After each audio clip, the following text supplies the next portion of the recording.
Hello everyone, my name is Asher Parvu and I have chosen case study question number 2 for the Unit 2 presentation. I'll be discussing the ethical principles and applications outlined in the Belmont Report and how they relate to the condom use case study. I want to provide a brief overview of my presentation. So as mentioned, my case study question focuses on how ethical issues were addressed in the Condom Communication Campaign program based on the Belmont Report. In the background, I will be discussing the importance of the Belmont Report in the Condom Campaign program and how its ethical principles and applications align with the case study. Next, we will cover determinants in behavioral change. Here I will discuss various factors in the study that the program planners decided to measure and the importance of these factors in creating safeguards against ethical dilemmas. Then we will analyze the ethical successes and shortcomings of the case study. Finally, in the Revisions in Ethical Design section, I'll discuss my perspective on tackling these ethical issues if I was the program planner in the case study. The Belmont Report provides the basic ethical framework for human research, and I will briefly cover its components since it will be used to address ethical dilemmas in the condom use promotion program. The ethical program is comprised of 3 basic principles that should guide planners in making the best ethical judgments when performing their study. These 3 principles are respect for persons, beneficence, and justice. Respect for persons involves not only recognition of individuals' autonomy, but protection of those individuals whose autonomy is limited. This also means that an individual must be treated with dignity and their choices and decisions must not be obstructed. The second principle is that of beneficence. This refers to the planner's obligation to maximize benefits while minimizing risk in the study. This principle, like the others, can be complex and planners must be diligent to ensure that all facts are considered. The more significant the risk to human subjects, the harder it is to measure the likelihood of potential benefit. The last principle is justice. Justice involves the fair distribution of the benefits and burdens of the research, which is discussed in several ways in the report.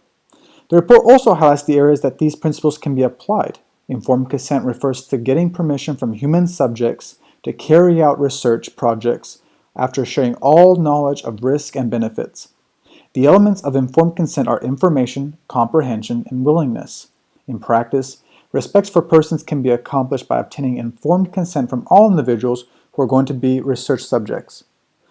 The study's risk and benefits must be assessed to ensure the study is properly designed and subject risk is justified. This is difficult because it is hard to determine the magnitude of risk and there are different ways to calculate it. Lastly, justice is important in the selection of subjects at 2 levels, the societal and the individual. Societal justice refers to the need for planners to ignore individual biases when selecting subjects, while societal justice is broad and applies to factors such as economics, sex, or culture. I found these determinants in behavioral change to be important since they influence how the research is carried out and the methods used to analyze and interpret the study.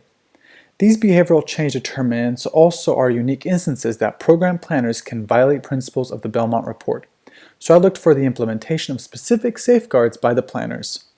The behavior change communication steps were planning, implementation, and last monitoring and evaluation. The goal of the study was to differentiate a consistent condom user from an inconsistent one.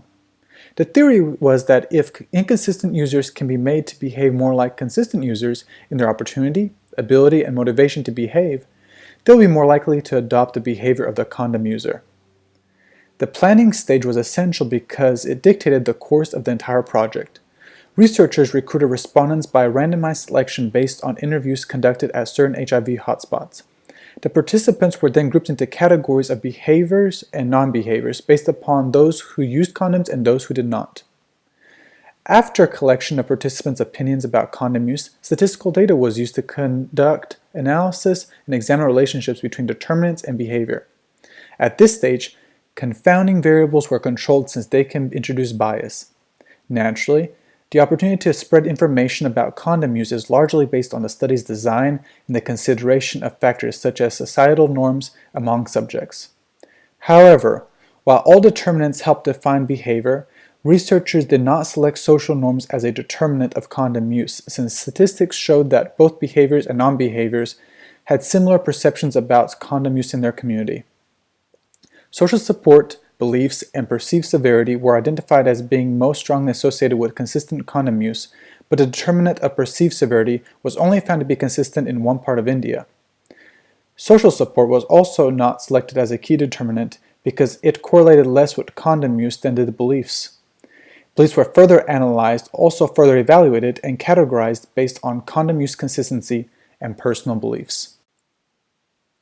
First, let's discuss how the planners of this case study successfully addressed ethical issues by applying the principles discussed in the Belmont Report. The majority of HIV cases in the world can be found in India, with the highest concentrations found in the southernmost states. In these areas, HIV is primarily spread through heterosexual commercial sex and injection drug use. The program chose to focus on creating a communication campaign in order to specifically increase condom use among male clients of sex workers. In successfully increasing consistent condom use among male clients, the study expected a reduction in HIV incidence. Program planners applied the principle of beneficence by maintaining the dignity of participants throughout the study. This is particularly apparent in the message development stage when focus group discussions were held among the target audience and survey respondents were then recruited by a randomized selection procedure. The focus group added a degree of privacy since only representatives of the target audience were present, while the surveys collected qualitative data that was anonymous. The anonymity associated with the survey method was also beneficial because certain questions about behaviors could be sensitive depending on behaviors, culture, and demographics. Interviews were also conducted at selected areas with a high number of sex workers. These were called hotspots. Program planners had to make sure that interviews emphasized privacy so males would be more inclined to offer truthful answers. The willingness to disclose sensitive information was also related to interviewer selection and the sites chosen for the interviews. Since the interview was comprised of males who were in hot areas, the necessity and the risk associated with the privacy were greater. Breaches in confidentiality would violate the principle of beneficence and could lead to police arrest, job loss, and familial issues. The benefit associated with maintaining privacy is that messages were created and disseminated in hotspots using interpersonal communication through activities such as street corners, small group contests, and games. The study also conducted a rigorous analysis and adopted several approaches to learn which determinants impact behavior change the most. The value in identifying specific determinants is in lowering the risk that certain inquiries may cause unforeseen ethical dilemmas that has a limit on benefit. For instance, opinions about condom use may be rooted in culture and religious factors, while others may simply be social norms. Planners had a little information about HIV in the southern area of India. Therefore, they found it necessary to establish a baseline. A variety of social theories were implemented in order to explain behaviors consistent with condom use and to develop the scope of research project. The planners held group discussions among representatives of target groups to evaluate and identify perceptions, beliefs, and attitudes for using or not using condoms. The study's planners also abided by the principle of justice when identifying the target audience.